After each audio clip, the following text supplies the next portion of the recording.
I love all of it. Well, that makes sense why you got a song for Thoth, because Thoth is the ultimate archetype for scribes and writers and words. Now, I do want to know, what is so Thoth is what you pronounce it as. Have you heard it in other ways? Oh, I've heard it Tohote, Thoth. Okay, because I normally say Thoth. Yeah, that's my favorite way to say it, but I didn't know if there's like an actual potato. Okay, but yeah, no, I would say that probably Thoth is more the most popular, huh? Yeah, and that's more probably correct. Okay, me saying Thoth is just a little bit of Western westernization. Got you. Okay. I actually had a crazy experience. I went to Egypt in 2019. Oh man! And having the relationship that I had with Horus and him being my archetype when I was a younger man, Thoth is the one that restores Horus's eye after Set's ripped it out. Okay. Thoth is all about the maintaining of balance. So there will be chaos and there will be order. And if order goes up too high on the seesaw, well, then Thoth's got to bring up chaos just to level things out. And so I always had a great respect for Hermeticism. And naturally, whenever I was diving into these mythological books or these stories of spirituality, it's like, well, who's the person that's been carrying all of this information? Right. The scribe. The scribe, passing it on from generation to generations. And that was clearly Thoth. So, and I also was hanging out a lot with a philosopher here locally in Phoenix named Travis White. Okay. And if Horus was my archetype, Thoth was his. Even when I went to Egypt, I brought him back a little ibis statue. And so I was going to Egypt, I was seeking an experience with Thoth. Right. And we were traveling up the Nile from Aswan, and all of these different deities or archetypes, they all have their own temples. Yeah. So like visiting the Hathor temple, or visiting the Temple of Edfu, which is a Horus temple in Edfu, was like that's another story, but that was coming into contact with a past life and understanding why I was aligned the way that I was aligned. Yeah. But we eventually were in Luxor, and I'm asking the locals, how do I find the Thoth Temple? I've heard that there's a temple to Thoth in Luxor. And so they're like, oh, yes, yeah, we can help you find the Thoth Temple. And because of the way that I was pronouncing it, Thoth, instead of Thoth, we ended up going to the Temple of Thoth.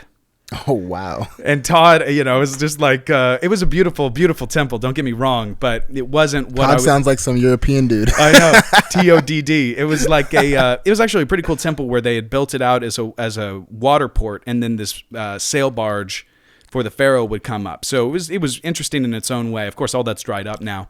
Oh, that's got to be wild to see. Oh man, but it wasn't what I was seeking. And so then we go back to the hotel, and I'm like, no, I'm okay. So not Todd, Thoth. And they're like, oh, okay. Yeah, there's a small temple. If you want to go to that, then you have to go to this other one, buy the ticket. Then you need to find the guy who's got the key. And then I'm like, well, where's that guy? And they're like, I don't know. You just got to find. He'll be around. What? So we buy the ticket, and then we're looking around for the guy that's got the key, and eventually we find him, and then he goes, and you could just tell that nobody goes to this place. Wow. Because he was like, well, you want this key? So anyway, we chain our bikes up, and to preface this, I was working with shamans before we went to Egypt. Okay. And they gave us a sort of specific order of temples to go to and encouraged us to visit the Thoth Temple. But they also said that we had to visit the Osirian, which is a temple to Osiris that's in Abydos. Okay. And there, in this sort of sunken area, there's a pillar that's got the flower of life on it. Okay. And I wasn't really so familiar with the flower of life at the time, but it's become the symbol of symbols for me now. Right. And that symbol is there. They have no idea how it got there or how old it is, but it's not a hieroglyph. It's done in red resin. Okay. And so a lot of people discount it, and they're like, well, don't pay attention to this because it's not a hieroglyph. Who knows when it was done? It doesn't have, they just take away the meaning and sort of make it graffiti. So anyway, when we were there at the Osirian, I got to see the symbol, and I was like, okay, well, ready to understand what this actually means. So we go to the Thoth Temple, or the Thoth Temple. Guys unlocks it with the key, and I walk in. It's a very small temple, which, considering like how mighty of an archetype Thoth was in Egypt, I would expect something much grander. What is small compared to like? Oh, like literally 3 small chambers, as opposed to a giant temple with like 30 to 40 foot tall ceilings and many chambers and sort of like an altar. Because you'd find that at like the Isis temple and in Philae and certainly the Horus temple in Edfu.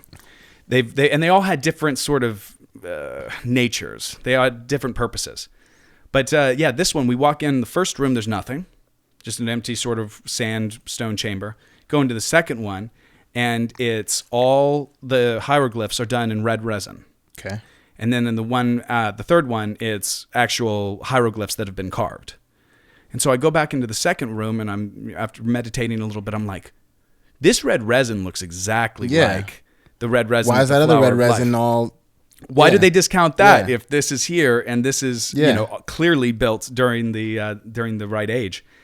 And so I go out and there's this little placard and it's sun weathered, like I barely read it, but I'm looking at it from all different kind of angles. And then it talks about how when Ptolemy is ruling Egypt, so it's post Alexander the Great, that they would use red resin, the scribes would, before they would etch the hieroglyphic.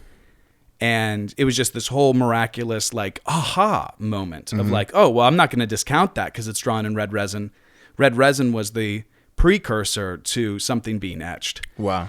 So it was like a cool little epiphany. And then as we walk out, I go to unchain my bikes and I look down and there's a eye. It's a sculpted eye on both sides. I can't figure out what it would ever be a part of, what it had fallen off of, but a little orb on both sides and just rough around all of the edges, just waiting there for me at my bike. And so I picked it up, and I consider it still to this day a gift from Thoth. Yeah. Giving me my eye. Wow. Where's it at? It's upstairs. I'll have to show it to you. That's sick. It's in my whole little Egypt shrine. Holy shit. That's sweet. It was wild, dude. I had so many moments in Egypt that were just like, what is happening?